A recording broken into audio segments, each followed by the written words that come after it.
For everybody po. Just to cover your bases, hindi po ba kino-consider ng House Prosecution Panel na hingin yung authorization ng President to open the box?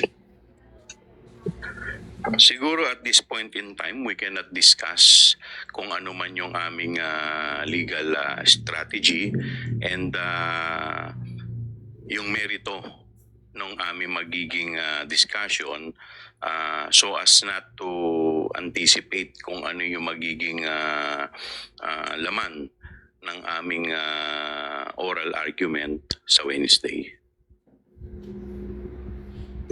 Thank you po. All right, next to ask question, Marian. Good morning po. Kahapon po meron pong pahayag si VP Sara Duterte, no? Pumunta po siya sa Hinatuan, Surigao del Sur at meron po siyang mensahe. Sinabi po niya, pinaabot ko sa ating mga opisyal ng pamahalaan na itigil na muna natin yung pamumulitika at pananawagan nila ng transparency and accountability, pero ang totoong pakay nila ay ang kanilang mga sariling political interest. Your comment po. Unang-una, I haven't heard the statement personally.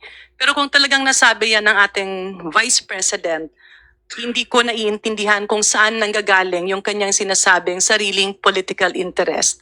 Linawin lang po natin.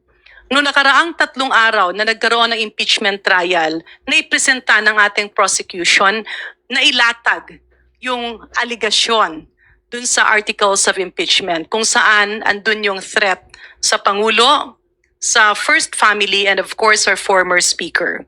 Hindi po ito pamumulitika dahil kaakibat ng responsibilidad ng isang nahalal na opisyal, lalo't-lalo na't you are holding the second highest position. Kaakibat ng mataas na posisyon ay ang responsibilidad at ang accountability.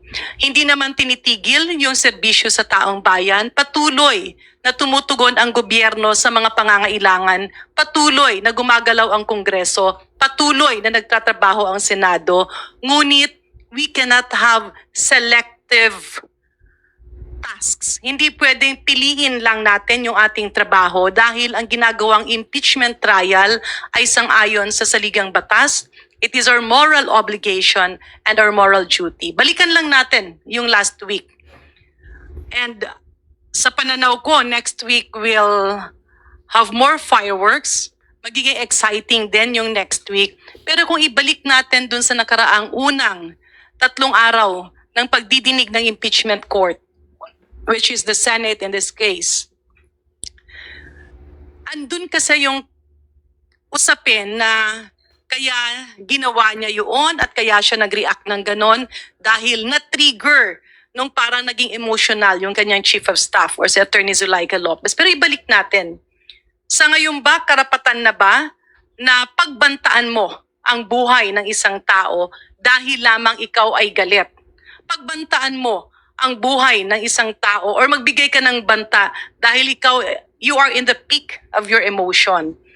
At ibalik rin natin, medyo nakakalungkot na habang patuloy na dinidinig ng impeachment court yung alegasyon ng prosecution, yun namang depensa ng defense panel, naglalaganap ang mga fake news, fake information, twisted facts sa social media.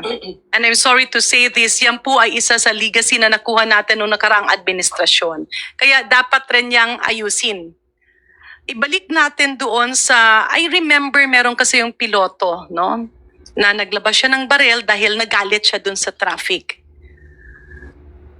Sa pananaw niyo ba makatarungan yon? Kasi mali yun eh, no? Pero kung kunyari meron ding isang security guard nagpakita ng baril kasi nagalit siya, mali rin yun eh. And they have to be held responsible and accountable dun sa ginawa nila. Hindi porket nagalit sa traffic, gagawin yon. Hindi porket nagalit ka na may dumaang tao, rason na yon para magbanta.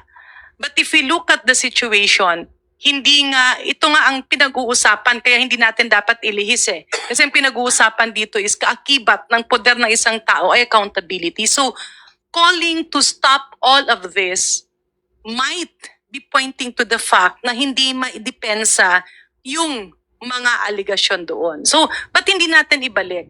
Pag-usapan natin yung mga aligasyon, it's the best venue where the Vice President can refute the allegations and clean her name. Hindi natin pwedeng ituro ito sa iba dahil ito ay parte at kaakibat ng tungkulan kung saan tayo ibinoto.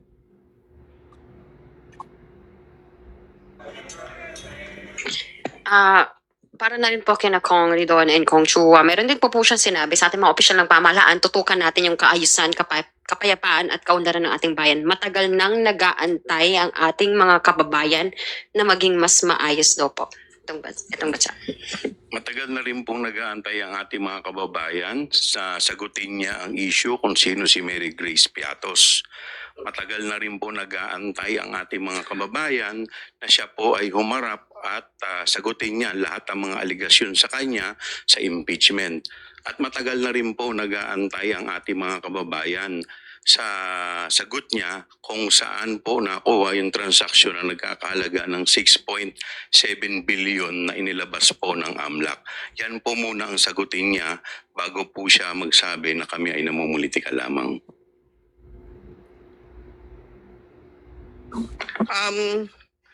Ayoko na sana dagdagan yung binanggit ni Congressman Joel, no? Pero kailangan balikan din ho natin yung pong binabanggit na wala din ginagawa, no? Kasi hindi din naman po ito totoo, no? So marami ho iba't ibang mga interventions na ginagawa po yung pamahalaan para tutukan po yung iba't ibang mga pang-ekonomikong mga usapin na kinakaharap po ng atin pong bayan, no? So may mga tunguhin para doon sa pagpapataas ng sahod ng iba't ibang mga rehiyon.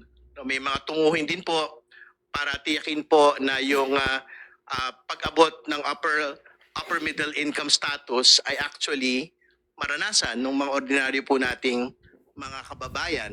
No? So hindi po totoo na consumed by politics lang po yung pong ginagawa ng atin pong pamahalaan.